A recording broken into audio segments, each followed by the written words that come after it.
My name is John Scagliotti, and I'm the creator of In the Life. Whatever that means, there was no In the Life until I sat down and put something on paper. Now, the paper for In the Life actually started in 1979. And these folks at WNET hired me to do the first big gay thing on public television. And the Corporation Public Broadcasting got involved, and there were some really progressive people.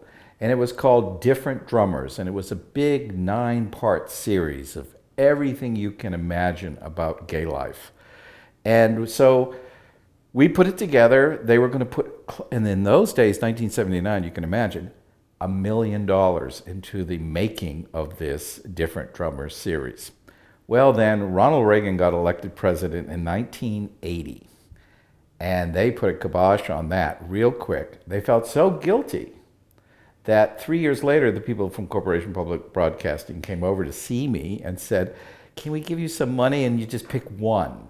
So that's how the first public money ever on a gay and lesbian issued program before Stonewall happened, because I chose the History Project, and they put in something like $150,000 for that show. So that was the first time the Corporation Public Broadcasting ever gave money. But meanwhile, I had this huge proposal that we had done research on, and pretty extensive proposal, and I just put it away. And then, we were in the height of AIDS and the height of really difficult times for the LGBT community in the 80s. And then all of a sudden ACT UP came by, and LGBT people started really becoming very active in the late 80s. And that's when I sort of dusted this old proposal off and started shopping it around with PBS stations. And the small little station in New York no longer exists, WNYC, said, "Sure." And I said, "Well, let's give it a new name." And they said, "Oh, what could we call it?" I said, and then I remembered this wonderful African-American woman who was in before Stonewall, and we asked her, what was life like? She says, "What were the other women like that you hung with?" She said, "We were all in the life."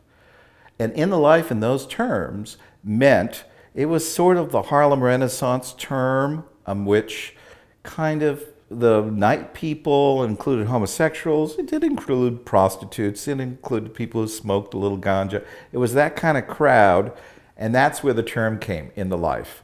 And so it came from before Stonewall, which was the originator of the whole In the Life project. We began in my kitchen on Gansevoort Street, which was over Florence Restaurant, which is a great restaurant in New York, where all these cool people would hang, like Madonna and people like that in this restaurant. So we were able to sort of like bring in some of these cool people at the beginning of In the Life, especially for funding. And so it really started in a kitchen. It was a small little operation of me, my partner Andrew Kopkine, who sort of was working for the nation and keeping us alive, feeding us. And we hired 1 or 2 people, Mackie Alston, a couple of people were hired. And then we finally left the kitchen when we had raised enough funds and opened an office and brought in some important people like Chuck Ignacio, who became the first producer of In the Life. I decided to call myself executive producer. Why? Who knows why? It just seemed to be a good title. And then we started raising enough money to do our first pilot. So our first pilot came off in June Pride in 1991, and only 6 stations, I think, took it around the nation. But that was the thing that we started doing, was calling up stations, and that was a lot of work to create program directors who now began to see this program as a regularly scheduled program. That was the big political thing that we were doing in those days, was to turn it into a program director who had to commit themselves not to this one-off like before Stonewall or these other programs that we're having on. They used to say, "Oh, you have to put it on once in a while, let the gay and lesbian people have a voice on public television." No, they had to really begin to say, it's going to be on next month, and it's going to be on the month after that, and it's going to be on forever. And that really changed the way public television had to deal with the issue of gay and lesbian programming. And that was a real political change for the program directors. And that's what In the Life was so exciting about. You know, it's interesting that what happened within the life, it began, remember I said there was this big gay explosion in the late 80s because of ACT UP, and gay people started really becoming very motivated. Well, one of the things was there was this wonderful program that was on PBS called Tongues Untied. A great, great program. The problem with it was controversial, and it wasn't so much controversial because it was African American, but it was more controversial with program directors because they swore a lot in the program. So our biggest thing was to tell program directors they didn't care so much that we were going to cover the gay and lesbian community, because they knew a lot of their people wanted that. There were, in cities like, Minneapolis or places like that, there was big, large gay populations coming out. They wanted programming, very much so. But we had to swear that we wouldn't swear. And that was the big thing. As long as we didn't use the 7 deadly words, as Carlin would say, we were pretty much safe. We could cover almost anything we wanted to cover. It was, obviously we knew, and maybe we were self-censoring ourselves, we knew that our show was the first time that you could go into someone's living room in a family. And we already were starting to get the letters from our early shows, like from a 16-year-old who would write a letter to us and say, this is the first time that I can sit in a living room with my mother and father and brothers and sisters and watch a show about me and feel comfortable. And so we felt that responsibility. It was a responsibility that the programs that we would choose would reflect, with the idea that while there were some wild things going on in the LGBT community, maybe in the Lower East Side, what we were going to cover was going to be able to make people in South Dakota watching with their families feel comfortable about these things that were happening. And there were so many exciting things that were going on in the LGBT community that, you didn't have to worry about being conservative or not. I mean, there's just so many wonderful things going on that the editorial choices, I think, were going to be quite comfortable for people because there were so many things going on that we could pick and choose stories at the beginning that made people feel comfortable. And so we didn't run into that. We also were very smart in our organizing. We organized In the Life as a public television sort of membership thing. So we ended up very early having 20,000 members in the Life nationally. So we never told them, oh, you should demand your public television carry us. All we said was, if you are a member of In the Life and the show is not being shown to you, for example, in Baltimore, you might want to call up the station and ask, it's for free, they can take it down the satellite, that they might want to run it. But you can do that. Anyone can ask. Well, that was the real secret of how we went from 7 stations to almost 200 stations in a very quick order, because that membership would call up every month and say, oh, I am a member of In the Life. I've sent them money, but yet my show is not on public television here, my public television. And then finally, program directors would call us and say, stop, don't, we're getting too many postcards. We're going to put you on, whatever. It really wasn't, we didn't have to do that much. The gay and lesbian community was so activated in 1992, 1993, that public television really felt the need, very much so, to put on a relatively good program.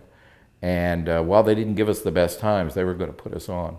At that point, gay and lesbian world was affecting every institution in America, whether it was church, whether it was law, whether it was the health system.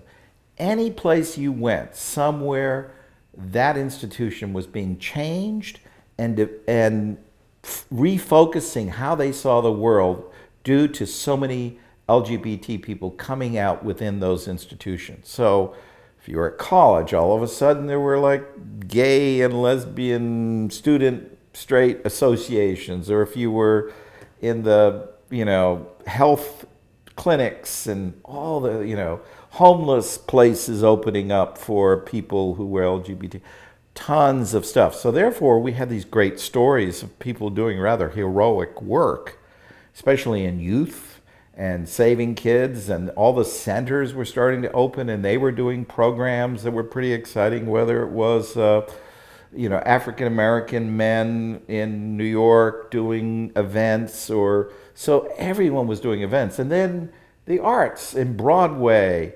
Some of my favorite stories was just talking about open gay people who were doing stuff on Broadway. That was pretty exciting. So you do a story on somebody who was on Broadway, and that was pretty amazing to have such a story and have such access to that.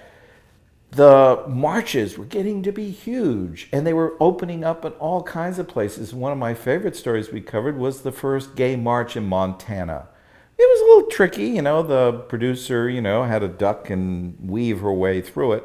But it was very exciting to do these kinds of first in rural America or smaller towns of America. And we went, and that was the exciting thing. We didn't want it to look like our show was being produced out of New York. We wanted it to look like our show was America.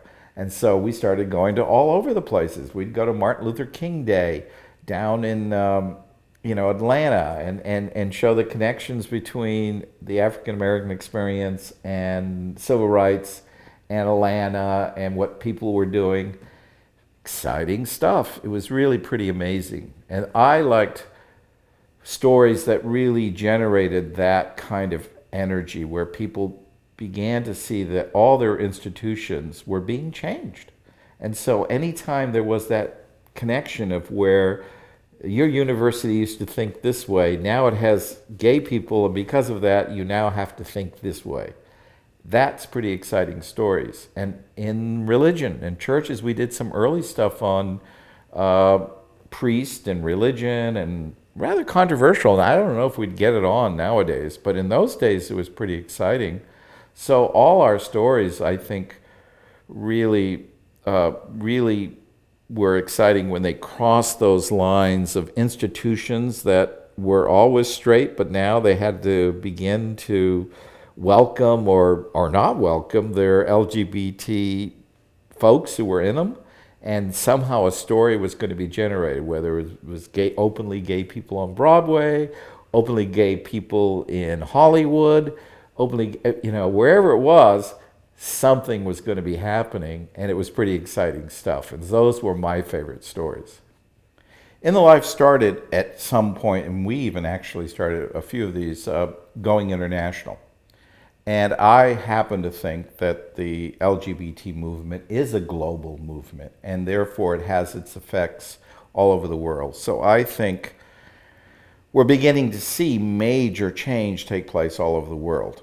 And because of that, we're seeing some of the things that we went through early in the American experience happening in those countries. So therefore, I think even to this day, the relevancy of what we learned and went through and had those experiences of can be really wonderful for people in the Philippines or in other countries where they're beginning to make LGBT television or whatever they're doing, how they're going to reflect their changes. So there's a lot there in terms of international, and I'm a very big internationalist in terms of the LGBT movement. And I happen to think the End of Life can still, even as an archive, serve many of the people around the world to understand this phenomena that took place here in the United States, as well as the fact that many of our programs many of the stories that we did were international. We did one of the first gay Cuban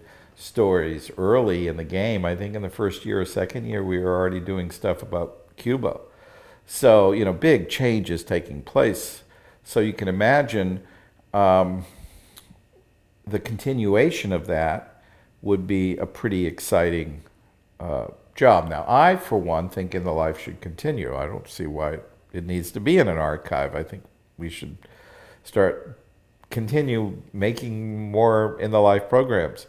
But it takes a lot of work. But I think if someone, maybe not me, but a little younger, you know, uh, had the energy, they could put that network together tomorrow, and we'd have season number 22 just like that. Because I know lots of stations would love to have it. So there is still, I mean, there's pretty exciting stuff going on in the LGBT community, and so therefore understanding our history and seeing where stuff came from is important. You can't really, the past inspires people, but to be inspired so that you can do things in the future. Unless you're inspired to change for the future, you're not going to change very much. The past can help inspire you. When you hear about some of the wonderful things that people have done and see the wonderful things that they've done, you are inspired. And by being inspired, you just might go ahead and continue doing that work, or changing it a bit, or doing it a little better. So I happen to think it's very important to know your history, because mostly for inspirational purposes. I think I read history and I get very inspired. When I find out that there were gay people doing things in Japan thousands of years ago, that gets me very excited to say, well, what the heck's going on now? Believe it or not, in 1910, there were huge amounts of stuff going on that was gay in early Germany. And then when the Nazis came, they destroyed tons of stuff. I never knew about it. It took me many years to find out about those times, about that history that was destroyed by Nazi Germany or hidden. And so we have seen our history up and down, up and down. So, it's great to have this archive, but there might be a point, 50 years from now where somebody says, I don't think that gay stuff's so important, we're not going to fund it, and it just gets shelved back. You never know. That's our history. Let me tell you, gay people have, as much as we think the LGBT people have made great achievements, and they have, doesn't mean our history will automatically be saved. It's a struggle. I mean, the first gay film, different from the others, the Nazis tried to burn them all. One gay person, maybe, I don't know who it was, hid one away in Czechoslovakia, and then finally someone found it. And in fact, when we were doing Before Stonewall, we were part of the finding of that film. And it was pretty exciting to find this gay film made in 1917. And that we were part of the early filmmaking world. And that there were these gay films. You wouldn't have known it if you'd been hanging out in Nazi Germany in 1937, that in Germany was this film. No way to know it. As a young gay person, you would not have been out. You've been hiding. You don't even know you have a history. That's why we have to be vigilant, because it is our history, and we have to save it, and that's part of the struggle. That's what we learned in the 60s a lot, was that women had histories, African Americans had histories, people had histories. Nobody was saving it. Nobody thought it was worthwhile saving. And so now we have to insist on people who understand that to save material, to archive it, to give money to archives, to keep this saved, because it's important. It will inspire generations from now to continue doing the fine work that they're doing.